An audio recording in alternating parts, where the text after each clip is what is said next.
হেস্টিংসের দলত্যাগী সুনীল মণ্ডলের গাড়িকে লক্ষ্য করে তৃণমূল কর্মী সমর্থকদের বিক্ষোভ।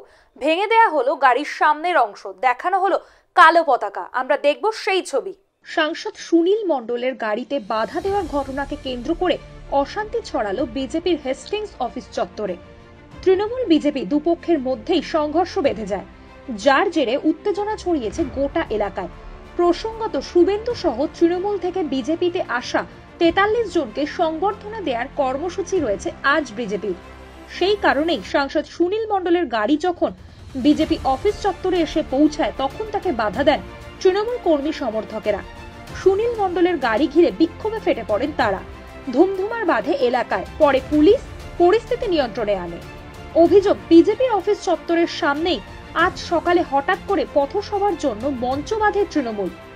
বিজেপি অফিসে ঢোকার রাস্তার মুখে প্রায় আটকে দিয়ে পথসভার জন্য তৃণমূল মঞ্চ বেঁধেছে বলেও অভিযোগ। একই সঙ্গে গোটা হেস্টিংস মোড় 6 লাখ তৃণমূলের পতাকায়। এমনকি বিজেপি অফিসের একেবারে সামনে মাইকও বেঁধেছে তৃণমূল, যাতে তারস্বরে মা মাটি মানুষের গান বাজাতে পারে। ওদিকে বিজেপি কর্মীরাও পাল্টা জমায়েত করেছে অফিসের সামনে। বৈঠকের আগেই দুপক্ষের বচসাকে কেন্দ্র করে তুঙ্গে জল্পনা। এই ঘটনায় বিজেপি নেতৃত্ব পুলিশের নিষ্ক্রিয়তার দিকে অভিযোগের আঙুল তুলেছে। পুলিশের মদতেই এভাবে অফিসের সামনে মঞ্চ বাঁধা হয়েছে বলে অভিযোগ বিজেপি নেতৃত্বের।